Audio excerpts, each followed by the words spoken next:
अभी हम आ गए हैं पटना के जेपी सेतु घाट पर और ये नज़ारा आप देख रहे हैं पटना के जेपी सेतु घाट का। और अभी समय है उगते सूरज को अर्घ्य देने की बारी आ गई है। 36 घंटे का निर्जला व्रत बस 3-4 घंटे के अंदर पूर्ण होने वाला है। उनका व्रत पूरा हो जाएगा छठ व्रती का। और अभी बज रहे हैं 3 से 3:30 के बीच का समय है और हम भी 3 बजे सुबह उठ करके जेपी सेतु घाट पर आ गए हैं। आपको यहाँ का नज़ारे दिखाने के लिए मैं 3 बजे सुबह तो आ गया, लेकिन यहाँ पर अभी से ही पैर रखने की जगह नहीं है। चारों तरफ लोग ही लोग हैं। थोड़ी दूर आगे बढ़ने के लिए काफी मशक्कत करनी पड़ती है। पानी के पास घाट पर पहुंचने के लिए इतना आसान नहीं है। छोटे छोटे बच्चे अगर साथ में हैं तो बिल्कुल उनका साथ मत छोड़िए। कई बच्चे अभी गुम हो गए हैं जो कंट्रोल रूम में उनकी अनाउंसमेंट हो रही थी। तो चलिए हम आपको यहाँ के नज़ारे को दिखाते हैं। अभी भी लोग आ रहे हैं। अभी भी लोग बहुत दूर दूर से आ ही रहे हैं और अभी तो 3:30 बजे का भोर है और देखिए भीड़ से ही लग रहा है कि कितना सवेरे आए होंगे और मैक्सिमम लोग तो रात भर यहीं पर हैं और मैक्सिमम लोग जो रात भर यहीं पर हैं उसी कारण से इतना भीड़ है। अभी 4 बजने वाला भी नहीं हुआ है और देखिए भीड़ किस तरह से यहाँ पर उमड़ पड़ी है।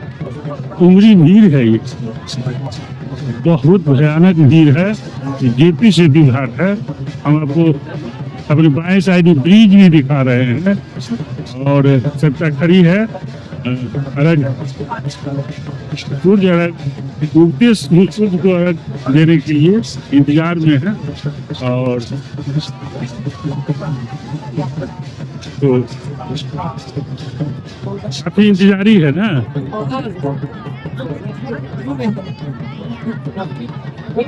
और अभी भी तो आ ही रहे हैं कि हम तो 3 बजे सुबह आए, लेकिन 2 बजे रात से ही लोग यहाँ आना शुरू कर दिए, जबकि आधे लोग मुझे लगता है कि रात भर यहीं रहे, कहीं नहीं गए। और अभी ये आलम है 3-3:30 बजे का कि कहीं भी पैर रखने की जगह नहीं है। इतना बड़ा जन सैलाब मैंने तो पहले नहीं देखा था। और अभी काफी समय तो है बाकी।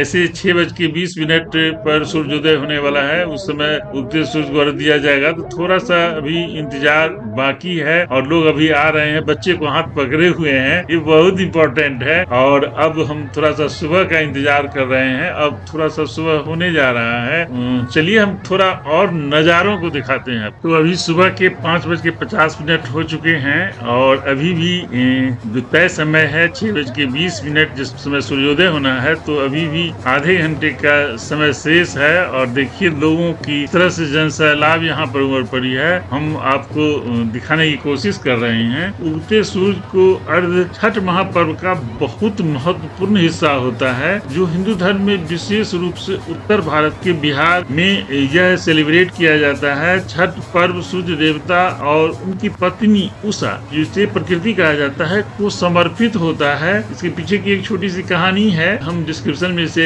एंट्री करेंगे। और इसे 4 दिनों तक मनाया जाता है। आज इसका चौथा दिन है, अंतिम दिन है। इस महापर्व का मुख्य उद्देश्य सूर्य की उपासना कर उनके प्रति आभार प्रकट करना और उनसे परिवार की सुख समृद्धि, संतान और स्वास्थ्य की कामना करना है। यही मनोकामना लेकर के इतना बड़ा जन सैलाब यहाँ पर आया हुआ है। सिर्फ यहाँ पर पटना के ही लोग नहीं, पटना से दूर दूर से भी लोग यहाँ पर आए हुए हैं, जो रात भर यहीं पर ठहरे हुए थे। तो ये यहाँ की आस्था है। गंगा किनारे का जो छठ पर्व का और अर्घ्य देने का जो महत्व है, वह पूरे बिहार में नहीं पूरे विश्व में विख्यात है। ऐसे तो यह सिर्फ बिहार का ही छठ नहीं रह गया है, यह विश्व स्तरीय छठ होता जा रहा है। हर जगह मनाया जा रहा है, दिल्ली में, मुंबई में, आसाम में, विदेश में भी मनाया जा रहा है। तो यह अब अंतर्राष्ट्रीय पर्व हो चुका है, विश्व स्तरीय पर्व हो चुका है। और देखिए इसकी तैयारी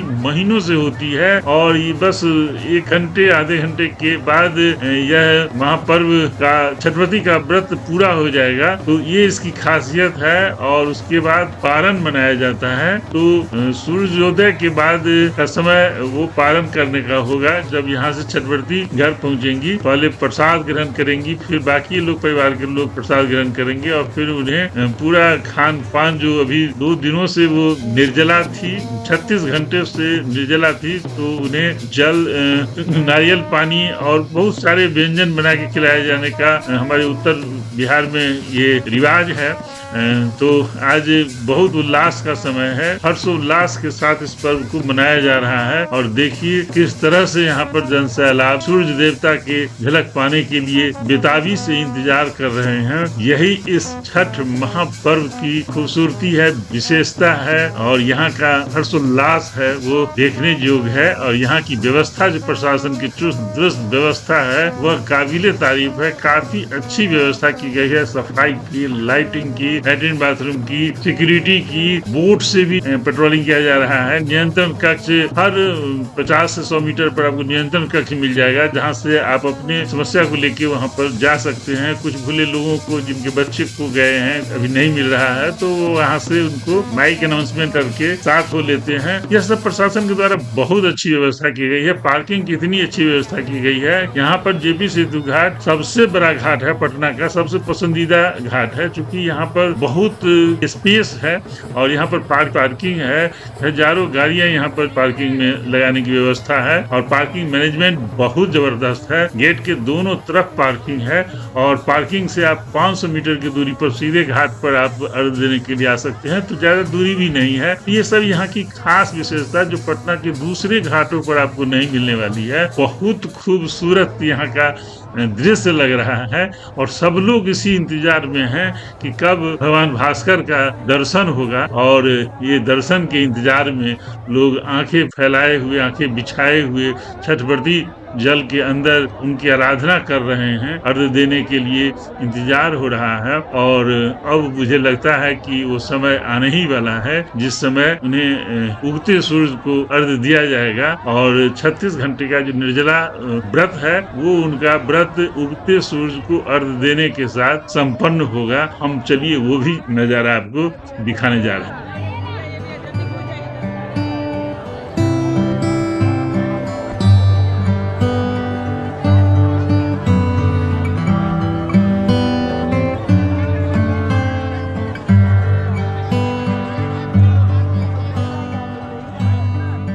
आस्था का महापर्व छठ, वास्तव में यह बहुत महत्व रखता है।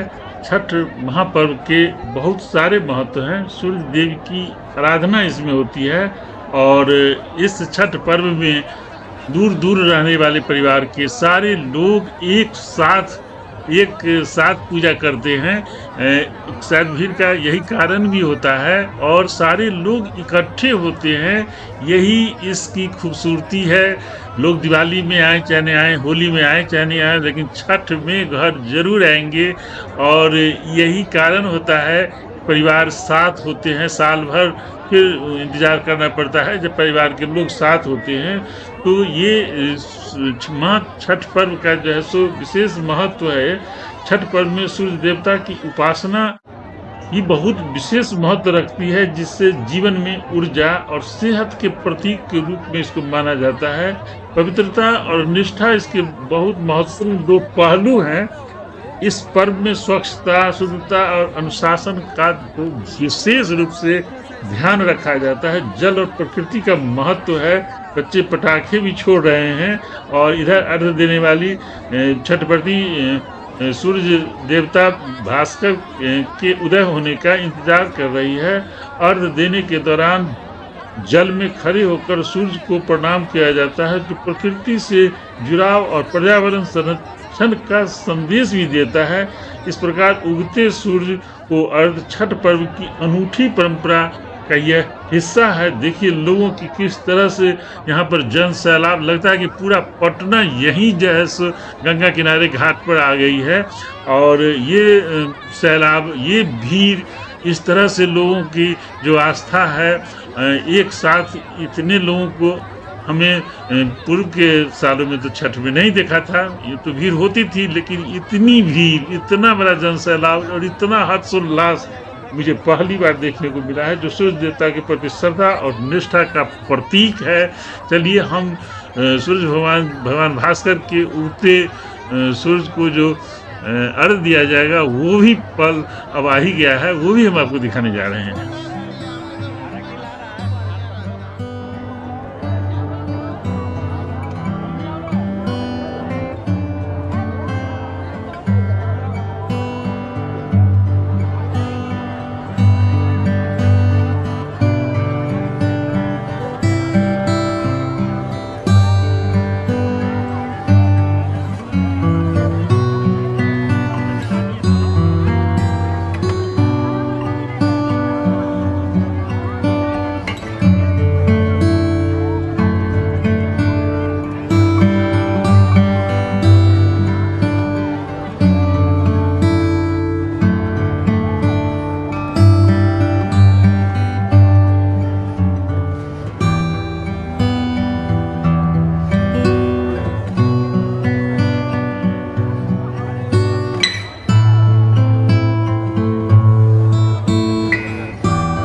अभी सुबह के 6:20 का समय है और सूरज का उदय हो गया है। उगते सूरज को अर्घ दिया जा रहा है और इस पर्व के प्रसाद के बारे में एक विशेष बात आपको हम बताना चाह रहे हैं कि जो संध्या का अर्घ दिया गया था उस समय प्रसाद को अभी के प्रसाद से चेंज कर दिया जाता है। अभी के लिए अलग से प्रसाद इसमें बदल करके फिर से अर्घ के लिए लेके आया जाता है। तो ये आप लोगों को भी अगर मालूम है, ऐसा करते भी होंगे तो जरूर कमेंट करके बताइएगा। हम एक इन्फॉर्मेशन आपसे शेयर कर रहे थे प्रसाद के बारे में, संध्या के अर्घ और सुबह के अर्घ के बारे में। और ये देखिए सूरज भगवान एकदम दर्शन दे रहे हैं, कितना बढ़िया दर्शन लग रहा है। इसी के लिए इंतजार हो रहा था, इतने सारे लोग यहाँ पर उनका इंतजार कर रहे थे। और ये छठ पर्व में सूरज की उपासना ही बहुत बड़ा महत्व रखती है, क्योंकि इससे हम लोगों को ऊर्जा और जीवन का स्रोत माना जाता है। सूर्य देवता की पूजा से स्वास्थ्य, समृद्धि और पारिवारिक खुशियों की कामना की जाती है। पूरा परिवार एक साथ होता है इस पूजा में। यह भी मान्यता है कि सूर्य की आराधना से हमारी मनोकामनाएं पूर्ण होती है। लोग बैंड बाजे के साथ आए हुए हैं, हम बैंड बाजे के भी सीन को दिखाए थे। जिनकी मनोकामना पूर्ण होती है वो बैंड बाजे के साथ भी आते हैं, और ऐसे भी लोगों को अपनी इच्छा होती है तो बैंड बाजे साथ आते हैं। और देखिए जेपी सेतु के पास यह कितना बढ़िया दृश्य लग रहा है। हम ये दृश्य आपको दिखा के फिर 1 साल का इंतजार हमें करना पड़ेगा। तो हम इस दृश्य के बाद फिर अगले साल इन दृश्यों के साथ छठ महापर्व के एपिसोड को लेके आएंगे। लेकिन हमारा आगे का और भी बेहतरीन एपिसोड सब पटना और ट्रैवल ब्लॉग का आने वाला है, तो आप हमारे साथ कनेक्ट रहिए और आप हमें ज्वाइन करते रहिएगा। तब तक के लिए बाय बाय। पटना के घाट पर हम अरगिया देबै हे छठी मैया, हम न जाएब दोसर घाट, देखब हे छठी मैया, देखब हे छठी मैया।